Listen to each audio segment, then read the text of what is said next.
Hello viewers, आज के video में हम तैयारी कर रहे हैं कक्षा 9वीं विज्ञान के वो प्रश्न जो एग्जाम में आते ही हैं। तो शुरू करते हैं। 5 प्रश्न हैं अंतर वाले, और अंतर वाले प्रश्न एग्जाम में आते ही हैं। यदि आप ये 5 प्रश्न तैयार कर लोगे तो आपके 5 या 6 नंबर पूरे हो जाएंगे, आपको एग्जाम में मिलेंगे। तो शुरू करते हैं। पहला प्रश्न है, भौतिक परिवर्तन और रासायनिक परिवर्तन में अंतर बताइए। तो हम लिखेंगे भौतिक परिवर्तन और रासायनिक परिवर्तन। भौतिक परिवर्तन में पदार्थ के भौतिक गुणों में परिवर्तन होता है, जबकि रासायनिक परिवर्तन में पदार्थ के रासायनिक गुणों में परिवर्तन होता है। दूसरा है, इसमें कोई नया पदार्थ नहीं बनता, जबकि रासायनिक परिवर्तन में हम लिखेंगे इसमें नया पदार्थ बनता है। तीसरा अंतर हम लिखेंगे, ये परिवर्तन उत्क्रमणीय होता है। ये परिवर्तन उत्क्रमणीय होता है, मतलब ये परिवर्तन उत्क्रमण मतलब वापस उसको विपरीत दिशा में ले जाया जा सकता है। जैसे पानी से बर्फ बना दो और बर्फ से वापस पानी बन सकता है, यही उत्क्रमणीयता है। और रासायनिक परिवर्तन में हम लिखेंगे परिवर्तन अनुत्क्रमणीय होता है। इसके बाद उदाहरण है, जैसे लकड़ी से बुरादा बनना, और इसमें उदाहरण लिखेंगे जैसे दूध से दही बनना। तो उदाहरण भी याद करना जरूरी है, क्योंकि कभी कभी एग्जाम में इस प्रकार से प्रश्न आ जाता कि भौतिक परिवर्तन क्या, उदाहरण सहित बताइए। तो हम ये पूरा इसमें लिख देंगे तो हमारा आंसर राइट होगा। फिर से एक बार देख लेंगे। भौतिक परिवर्तन में पदार्थ के भौतिक गुणों में परिवर्तन होता है, जबकि रासायनिक परिवर्तन में पदार्थ के रासायनिक गुणों में परिवर्तन होता है। दूसरा, इसमें कोई नया पदार्थ नहीं बनता, जबकि इसमें नया पदार्थ बनता है। तीसरा है, ये परिवर्तन उत्क्रमणीय होता है, जबकि ये परिवर्तन अनुत्क्रमणीय होता है। उदाहरण है लकड़ी से बुरादा बनना, और इसमें उदाहरण है दूध से दही बनना। यहाँ पर हम पानी से बर्फ बनना या बर्फ से पानी बनना भी लिख सकते हैं। जो अंतर वाला प्रश्न है वह मिश्रण और यौगिक में अंतर बताइए। तो मिश्रण और यौगिक में अंतर बताएंगे। मिश्रण में हम लिखेंगे 2 या 2 से अधिक शुद्ध पदार्थों के द्वारा बिना रासायनिक क्रिया के निर्मित पदार्थ मिश्रण होता है। 2 या 2 से अधिक शुद्ध पदार्थों के द्वारा बिना रासायनिक क्रिया के निर्मित पदार्थ मिश्रण होता है। तो मिश्रण की परिभाषा में भी हम यह लिख सकते हैं। यौगिक में हम लिखेंगे 2 या 2 से अधिक तत्वों के रासायनिक क्रिया से निर्मित पदार्थों को यौगिक होता है। ठीक है, 2 या 2 से अधिक तत्वों के रासायनिक क्रिया से निर्मित पदार्थ यौगिक होता है, और ये बिना रासायनिक क्रिया के होता है, जबकि यौगिक जो है रासायनिक क्रिया से होता है। दूसरा अंतर हम लिखेंगे, इसमें घटकों के गुण विद्यमान होते हैं, जबकि यौगिक में लिखेंगे इसमें घटकों के गुण विद्यमान नहीं होते। तीसरा अंतर है, इसे घटक पदार्थों में भौतिक विधियों द्वारा पृथक किया जा सकता है, जबकि यौगिक में हम लिखेंगे इसे घटक तत्वों में भौतिक विधियों द्वारा पृथक नहीं किया जा सकता।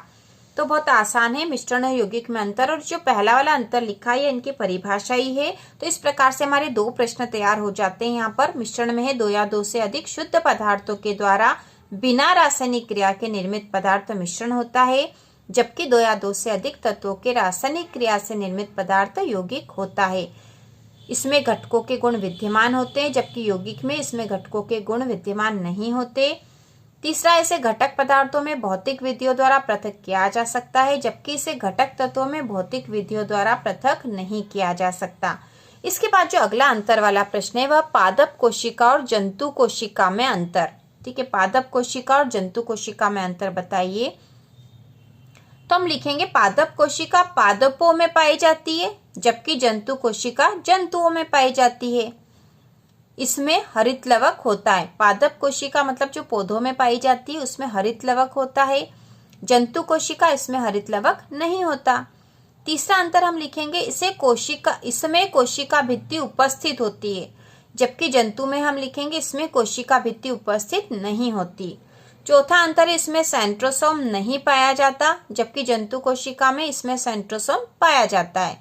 फिर से एक बार देख लेंगे। पादप कोशिका पादपों में पाई जाती है, इसमें हरित लवक होता है, इसमें कोशिका भित्ति उपस्थित होती है, इसमें सेंट्रोसोम नहीं पाया जाता। जंतु कोशिका में हम लिखेंगे जंतु कोशिका जंतुओं में पाई जाती है, इसमें हरित लवक नहीं होता है, इसमें कोशिका भित्ति उपस्थित नहीं होती और इसमें सेंट्रोसोम पाया जाता है। बाद अगला अंतर वाला प्रश्न है प्रोकैरियोटिक व यूकैरियोटिक कोशिका में अंतर। तो प्रोकैरियोटिक और यूकैरियोटिक कोशिका में अंतर हम लिखेंगे, पहला अंतर है इसका आकार छोटा होता है जबकि इसका आकार बड़ा होता है। तो जो प्रोकैरियोटिक कोशिका होती है उसका आकार छोटा होता है जबकि यूकेरियोटिक कोशिका का आकार बड़ा होता है। इसमें केंद्रीय पदार्थ बिखरा हुआ होता है जबकि इसमें केंद्रीय पदार्थ नाभिकीय झिल्ली द्वारा घिरा होता है। तो प्रोकैरियोटिक कोशिका में केंद्रीय पदार्थ बिखरा हुआ होता है कोशिका के अंदर, जबकि यूकेरियोटिक कोशिका में केंद्रीय पदार्थ नाभिकीय झिल्ली द्वारा घिरा होता है। तीसरा अंतर हम लिखेंगे झिल्ली युक्त कोशिका अंगक अनुपस्थित होता है। ठीक है, झिल्ली युक्त कोशिका अंगक अनुपस्थित होते हैं, जबकि इसमें हम लिखेंगे झिल्ली युक्त कोशिका अंगक उपस्थित होते हैं। फिर से एक बार देख लेंगे, इसका आकार छोटा होता है जबकि इसका आकार बड़ा होता है प्रोकैरियोटिक और यूकेरियोटिक में। दूसरा, इसमें केंद्रीय पदार्थ बिखरा हुआ होता है जबकि इसमें केंद्रीय पदार्थ नाभिकीय झिल्ली द्वारा घिरा होता है। तीसरा अंतर है झिल्ली युक्त कोशिका अंगक अनुपस्थित होते हैं, जबकि इसमें हम लिखेंगे झिल्ली युक्त कोशिका अंगक उपस्थित होते हैं। तो प्रोकैरियोटिक कोशिका छोटी है, यूकेरियोटिक बड़ी है। इसमें केंद्रीय पदार्थ बिखरा होता है और इसमें नाभिकीय झिल्ली द्वारा घिरा होता है। और जो कोशिका अंगक है उसमें भी झिल्ली नहीं होती, जबकि इसमें जो कोशिका अंगक होते हैं उसमें वो झिल्ली उपस्थित होती है। अगला जो अंतर है वो है चाल और वेग में अंतर बताइए। चाल और वेग में, तो पहला जो अंतर लिख रखा वह इनकी परिभाषा है। यदि चाल किसे कहते हैं ऐसा प्रश्न आता तो आप ये ऊपर वाला लिख दोगे तो आपका आंसर राइट होगा। उसी प्रकार वेग किसे कहते हैं आता तो ऊपर वाला आप यदि अंतर वाला लिख लोगे तो आपका आंसर राइट हो जाएगा। तो अब अंतर देख लेते हैं। पहला है चाल में किसी वस्तु द्वारा प्रति इकाई समय में तय की गई दूरी को चाल कहते हैं। किसी वस्तु द्वारा प्रति इकाई समय में तय की गई दूरी को चाल कहते हैं। जबकि वेग में हम लिखेंगे एक निश्चित दिशा में वस्तु के कुल विस्थापन को वेग कहते हैं। एक निश्चित दिशा में वस्तु के कुल विस्थापन को वेग कहते हैं। तो सबसे प्रमुख अंतर ये हो गया कि वेग में दिशा होती है जबकि चाल में दिशा नहीं बताई थी। किसी वस्तु द्वारा प्रति इकाई समय में तय की गई दूरी को चाल कहते हैं और एक निश्चित दिशा में वस्तु के कुल विस्थापन को वेग कहते हैं।